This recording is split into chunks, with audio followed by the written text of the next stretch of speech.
अस्सलाम वालेकुम, मेरा नाम मुआज़ इफ्तिखार है। मेरा सवाल ये था कि क्या कभी ऐसा भी हो सकता है कि खिड़की दरवाज़ों पे नमक किसी ने बाहर से मारा हो और दरवाज़े टूट गए हों एकदम, और एकदम सी तेज़ आवाज़ आती है, ऐसा लगता है जैसे कोई बाहर से अंदर आने की कोशिश कर रहा है।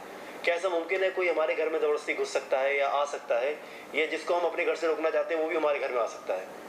वालेकुम अस्सलाम वरहमतुल्लाहि वबरकातुहू। देखिए, जब एक इंसान या जिन सताने के लिए अगर बैठ जाता है, जैसे इंसानों में बाद होते हैं पहलवान किस्म के लोग जो इंसानों को सताते हैं, जिनों में भी एक कैफियत होती है शरारत की। जैसे इब्न तैमिया रहमतुल्लाह अलैह ने फतावा में लिखा है कि बाद औक़ात उनको दिल लगी के लिए भी सताना भी अच्छा लगता है, कभी ऐसे भी सताने के लिए आ जाते हैं। उसमें दो तरह के होते हैं, जो जादूगर होते हैं, बगैर जिनके मदद के कोई जादूगर कामयाब हो ही नहीं सकता, वैसा उन्होंने अपना सेटअप बना लिया। तो जब भी कोई जादूगर किसी पर जादू करना चाहता है तो जिन की मदद ज़रूर लेता है। तो बाद औक़ात ये जो जिन होते हैं वो बाहर रहकर नुकसान पहुंचाते हैं और बाद औक़ात इंसान के अंदर दाखिल होकर। तो जो बाहर होकर जो नुकसान पहुंचाने वाले जिन होते हैं, उसमें इस टाइप के जिन बहुत होते हैं।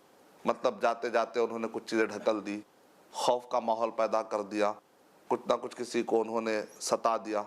जैसे कि वाक़या आता है कि एक सहाबी जो है जंग अहज़ाब के मौके पर हमेशा दिन के औकात में नबी अकरम सल्लल्लाहु अलैहि वसल्लम से इजाज़त मांगकर अपने घरवाली से मिलने के लिए जाते, क्योंकि नई नई शादी हुई थी। तिरमिज़ी के अंदर भी ये वाक़या है तफसील से। तो कहते एक मरतबा सहाबी इसी तरह दिन में परमिशन मांग कर घर वापस गए तो देखा कि नई नवेली दुल्हन उनकी घर के बाहर चौखट पे ठहरी हुई है। गुस्से में आ गए, बाहर क्यों ठहरी हुई हो, पर्दे का ख्याल रखना चाहिए। कहा कि ज़रा सब्र कीजिए, मैं क्यों बाहर आई हूँ, अंदर जाकर तो देखिए। जब अंदर जाकर उन्होंने देखा तो वहाँ पर सांप था, वहाँ पर सांप था, यानी कि वो समझे कि सांप है। उन्होंने फ़ौरन क्या कर दिया, उसको मारने की कोशिश की। असल में वो जिन था।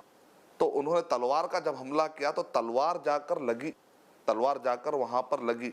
अब यहाँ पर तफसीलात ये नहीं है कि आखिर उस किसने मारा, सहाबी और वो सांप यानी वो जिन दोनों एक साथ मर गए। रावी कहते हैं दोनों में से कौन पहले मरा, फ्रैक्शन ऑफ सेकेंड में ये वाक़या पेश आ गया, ऑथेंटिक वाक़या। इससे क्या पता चला, घरों के अंदर कोई ज़बरदस्ती भी आ सकता है, यहाँ तक आ सकता है कि आप उसको मारने जाएं तो अपना डिफेंस भी ले सकता है। हो सकता है कि उस जिन ने मारा होगा, हो सकता है कि उस जिन के साथ जो सपोर्टर्स थे उन्होंने मार दिया होगा। बहुत सारे इसके अंदर माने निकलते हैं, जो अलग अलग रिवायतें पढ़ने वाले बताते हैं कि इसमें ये माना है। हम उस डिटेल में नहीं जाएंगे कि किसने मारा, वो बाकी के रिवायतों में जाएंगे, उसके अलग एपिसोड हम लेंगे। लेकिन यहाँ पर दोनों मरे एक साथ। इसका मतलब क्या, अगला भाई ने पूछा क्या ऐसा हो सकता है कि कोई ज़बरदस्ती आए? मुमकिन है, मुमकिन है। मुमकिन। अल्लाह ने ताकत दी है, ताकत का कोई मिसयूज़ कर सकता है। फ़िरौन को अल्लाह ने ताकत दी तो क्या फ़िरौन ने मिसयूज़ नहीं किया?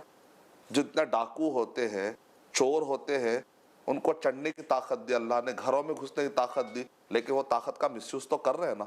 तो जिन भी ऐसे ही है, जैसे इंसान है वैसे जिन भी है। लेकिन हमको क्या करना है, हमको प्रिकॉशंस लेना, हमको हमेशा अल्लाह का साथ होना चाहिए।